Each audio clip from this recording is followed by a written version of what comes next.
শনিবার দিন ভোর রাতে আমরা এখানে এসে পৌঁছেছি আর আজকে হলো শনিবার দিন সকাল।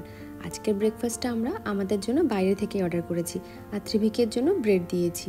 আর নতুন একটা জায়গায় আসলে যতই জিনিসপত্র সাথে আনো না কেন আর ঘরে যতই কেনা থাকুক না কেন, এই মনে হয় যেন এই লাগে আর সেই লাগে।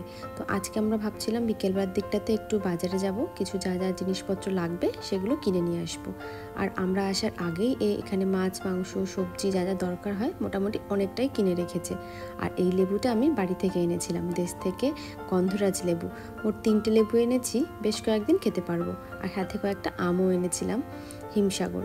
তো দেখো এই যে আর একজন আমের পোকা কাটতে না কাটতে এসে হাজির।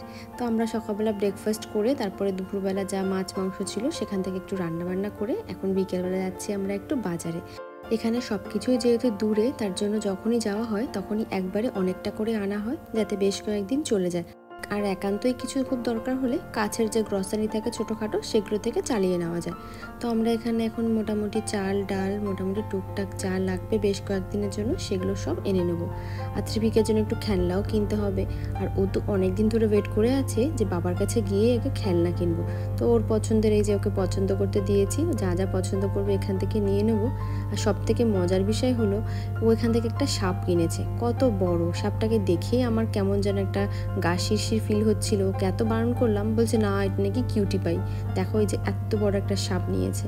আর তার মধ্যে স্টাডি টেবিল খেলনা ঘরের জিনিস টুকটাক মোটামুটি যা লাগে আমরা এখান থেকে এখন আপাতত নিয়ে নিয়েছি।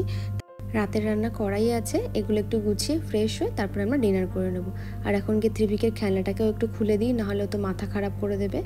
আর ভিডিওটা তাহলে এখানেই শেষ করছি, আবার দেখাবে একটা নতুন ব্লগে। সবাই ভালো থেকো, সুস্থ থেকো। আর ভিডিওটা ভালো লাগলে একটা লাইক করে পাশে থেকো। ধন্যবাদ।